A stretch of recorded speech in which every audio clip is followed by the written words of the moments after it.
that I started my video and it shut me off, and I was like, oh, I should turn that lamp off. And obviously I did not turn that lamp off. But hi, my name is Courtney. I'm very passionate about helping women with invisible illnesses realize that you can still lead a pretty healthy and active lifestyle. It's just not going to be the one that you had envisioned for yourself, but time marches on.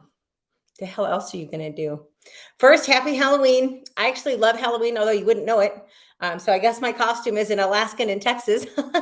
But I have a really beautiful mask. And you know what? It's in my car.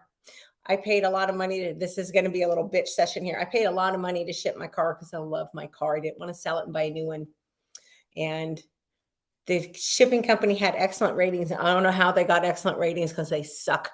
They're horrible. They've been very difficult to deal with. My car sat in a lot in Fairbanks for 2 weeks. Yeah, for almost 2 weeks. And I was like, I called them the other day. I said, what's going on? Why is my car still in Fairbanks? Well, because the guy only hauls them down here to Anchorage twice a month. And I said, well, nobody told me that. And she was just like, and I said, well, I gave y'all a lot of money. I would like a discount. She said, we don't give a discount for delays. I'm sorry, but your crappy policy, that's not a delay. A delay is the truck that's hauling your car broke down. A delay is there was a big storm or an earthquake we can't get through. The ship is broken. Those are delays, but your crappy policy, that's not a delay. But I think I pissed her off because they got my car to Anchorage. It was supposed to go on a boat yesterday. Well, let me rephrase that because it was supposed to be on a boat a long time ago, but it could have gone on the boat yesterday and it's still in Anchorage. Now, I haven't called yet because another boat leaves tomorrow. And I know boat is not the right word, so don't bother telling me because I know, but I don't know what the hell's up with my car. And like I told my dad, I don't want to piss him off because I want my car.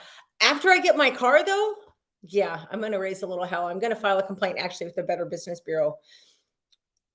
Look, I am really easygoing. I understand delays, but they should have told me, hey, the guy only comes twice a month. This is when he'll be here again. They didn't tell me any of that. But anyway, that's not what I wanted to talk about tonight. You need a mentor. You need a mentor. If you're trying to get your shit together, if you're trying to fix your life, if you're trying to improve your life, you're going to need a mentor. I know what I mean. But sometimes, sorry, I'm itchy. Sometimes, like when I first started down this road, I didn't have really anybody positive in my life to look to. So you can find a mentor from afar. But first, you got to figure out what you want to learn. And the possibilities are freaking endless. Maybe you want to learn about leadership. Maybe you want to learn about business development or personal development or branding. Maybe you want to learn how to knit, which by the way, if you do, hit me up because I got the girl for you. Maybe you want to learn how to write a book. Maybe you want to learn how to put on your makeup. Maybe you want to learn, I don't know, anything. You can learn anything today from the privacy of your almost anything, from the safety and privacy of your own home via the internet.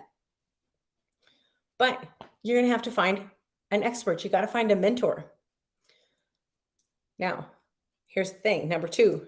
Step 2, first, figure out what you want to learn. Second, you need to find an expert who resonates with you. Where do you look? Look, you don't need to know these people, okay? I've had lots of mentors over the year, have no clue who I am. They'll never know who I am. They don't need to. But you can go on podcasts. You can go on YouTube. You can go on Facebook. You can go get to the library and get some books. Get online and do a search. If you know somebody who's really crushing it in whatever it is you want to go down, whatever path you want to go down, ask them for advice. Hey, I want to get started in this. What do you recommend I do? Third, this is really important. And I'll be honest, a lot of, I wasn't very intentional when I first started looking for mentors. And I think that's why I never had a lot of success. But I found the golden mentor that he resonates with me so much. You know why? Because his lifestyle aligns with where I want to go. That's important. What exactly is it about this person that you like? Do they travel all year? Do they speak on a stage in front of thousands of people?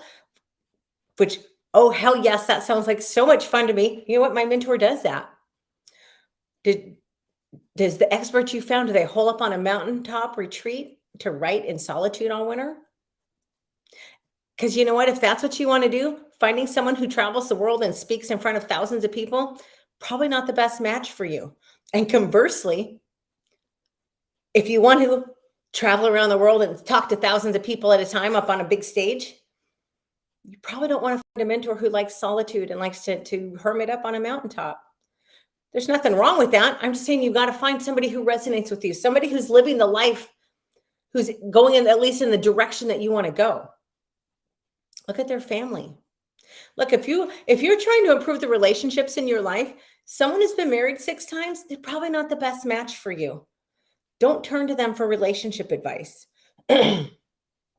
So when you're looking at different mentors, find out what you can about them and be sure that their life aligns. Sorry, I'm super itchy with your priorities. Now, I'm really lucky. My mentor is an amazing guy, and I knew him indirectly for several years before we started working together. And it's so funny because we were having a conversation just a few days ago, and whoops, sorry. And I was telling him, "Look, I'm going to probably be out of a job because my job has told me that you can stay remote this winter, but if you don't come back, we're not going to keep you." Well, I feel so much better after just 2 weeks in Texas that I'm sorry, there's no way in hell you're going to drag me back to Alaska. Not full time. I would go up there possibly for the summer, but I'm not going up there. I'm not going to spend another winter there. Not when I've seen such a drastic improvement in only 2 freaking weeks. But Doug and I were having a conversation about this. And I said, "Well, yeah, sure, I'm bummed. Of course, I've been there a long time. I feel there's a lot of personal connections. I grew up in this job in a lot of ways, and I took what was really a pretty basic job, and I voluntarily took on a lot of other responsibilities, and I made it into a nice career for myself, which is cool because now on my resume, it shows a lot of growth, even though I've technically stayed in the same position. But I said, somebody will be really damned lucky to hire me. And he goes, "I'm going to stop you right there.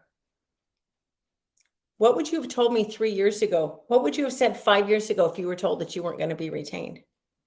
And I would have been devastated. And I would have, my thought honestly would have been, well, who the hell's going to hire somebody like me? Now my thought is, that's fine. If y'all don't want to retain me, that's on you. Because somebody's going to be damned lucky to hire somebody like me because I am very active. I am a go-getter. I'm very industrious. I try to bring the people around me up. I am very involved. I'm a great damned employee. So somebody's going to be really lucky to hire me. But you know what? That change from who the hell would hire someone like me to someone would be damned lucky to hire someone like me. I got there because I worked with a mentor. Anyway, point number 4. You have to be teachable. The best expert on earth, they can't teach you anything if you refuse to learn. Look, if you want to learn leadership, John C. Maxwell is one of the biggest names in leadership today. John could come and sit down across the table for you and give you 8 hours undivided of his attention. If you're not teachable, that's a waste of both of your time because you're not going to ever implement. It's not enough to listen. It's not enough to read. It's not enough to watch. You have to act. You must implement. And that's the hard part, the follow through. That's the challenge. Anyone can read a book. Anyone can watch videos on YouTube. Anyone can listen to podcasts. Very, very few people will actually follow through and do the work. And I got to tell you from personal experience, the work, is it easy? Hell no, it's really, really hard work. It is. You're looking at yourself, you're examining yourself, you're working on, you're facing a lot of things about yourself that they're not great. But you know what? You can't fix a problem that you don't acknowledge. You certainly can't fix a problem if you're not aware of it. So, if you're struggling in any aspect of your life, I really encourage you to find a mentor, find an expert. Again, Doug and I happen to have a relationship because we've worked together. I knew who he was because we're involved with the same company. He's like up here, I'm like down here, but that's okay. He's put more effort into that than I have, but I knew who he was. And I knew, I'll be honest, I didn't quite know what I wanted to learn. I knew I needed to get my shit together. So personal development and to a degree, business development. Well, he's successful in both of those fields. His lifestyle aligns with where I want to go. He is very successful. He's a devout Christian. He's a Christian. He's my favorite kind of Christian. He leads by example. He doesn't browbeat me with his beliefs, but he's led by example to the point where I consider myself now a strong Christian. I was a very, in fact, one of the first things that I really worked on with him, I was like, look, I want to get in touch with God. I need to know where to start. Now, he's a former pastor. He could have said, you have to believe this. This is the only thing you can believe, but he didn't. He said, well, let me think about that a little bit. And then he came back and said, I want you to read Purpose Driven Life, and we'll go from there. And he never tried to influence what I believe. He would just, if I had questions, he would offer guidance. And I respect him so much for that, because it would have been really easy for him to say, you need to believe this, that, or the other. He still doesn't do that to me. And I respect him so much that he's allowed me to figure out my own path. But I got sidetracked. His faith was something that attracted me. His devotion to his beautiful wife is something that really attracted me to him. I knew I was never going to have to worry about him being untoward. There's no question of it. He's very devoted to his wife. It's very clear. I like that. I like the way he talks about his family. I like the way he deals with his career. I like the balance that he has between the two. So his lifestyle aligns with where I want to go. And I am teachable. And we have proof, because a few years ago, I would have been devastated at the idea of not being retained. And now I'm just like, that's your loss. And that's truly how I look at it. Somebody will snap me up, and they'll be gosh damn lucky and happy to have me. But anyway, that's all I have for tonight. Excuse me. I hope you all have a good evening. I will be back Wednesday at 7 Central. I'm still getting used to that. By the way, total side note, I am becoming quite the adept arachno wrangler. I haven't had a ton of spiders in here, but apparently it's mating season for, I don't know. I've heard them called daddy long legs. I've heard them called harvesters. All I know is their legs, I swear, the suckers are huge. Little bodies aren't very big, but they're super gross and creepy. And all weekend, apparently, my doorway was the happening place for spider sexy times. And I don't know if word's gotten around that I shoo everybody off, but I literally have a designated stick outside my door that is the spider shooing stick. And the few that I've gotten in here, I've got really good. Scoop them up into a cup. I have a little card to put them in a cup, and I take them outside and I let them go so they can go eat the mosquitoes and the gnats. But I don't want no roommates in here. Y'all can't stay. Anyway, y'all have a great night, and I will be back